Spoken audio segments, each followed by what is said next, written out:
Phoebe Bridgers, Lucy Dacus, and Julien Baker, collectively known as Boygenius, had been holed up in the studio for days, trying to finish the last track of their new album. The rest of the songs had come together beautifully, but this one, the closing piece, remained frustratingly out of reach. No matter how hard they tried, they couldn't find the melody that tied it all together. After another long day of creative dead ends, Lucy leaned back in her chair, sighing. "Maybe we're overthinking it," she said.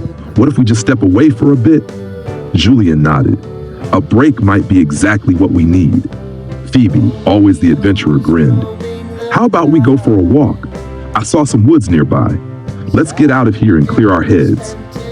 They grabbed their jackets and left the studio, heading into the quiet, misty forest just outside town. The air was crisp, and the sound of their footsteps on the leaves was the only thing breaking the silence.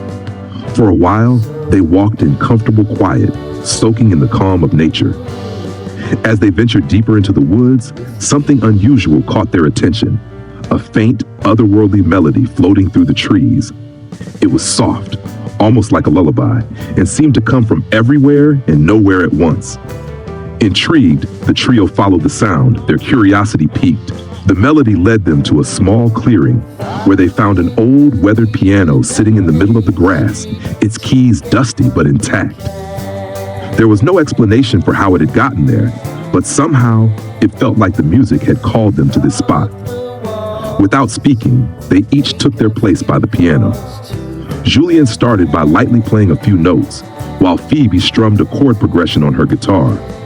Lucy hummed a melody over the top, and before long, the three of them were playing together in perfect harmony.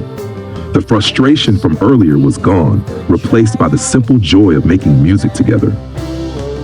The lost melody they'd been searching for was no longer elusive.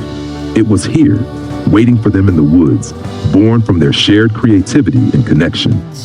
As they played, the music flowed naturally, weaving together the emotions they'd been struggling to express. Boygenius had found their final track, not through force or pressure, but by trusting in the power of their friendship and the music they made together. And when they returned to the studio later that night, they knew the album was finally complete.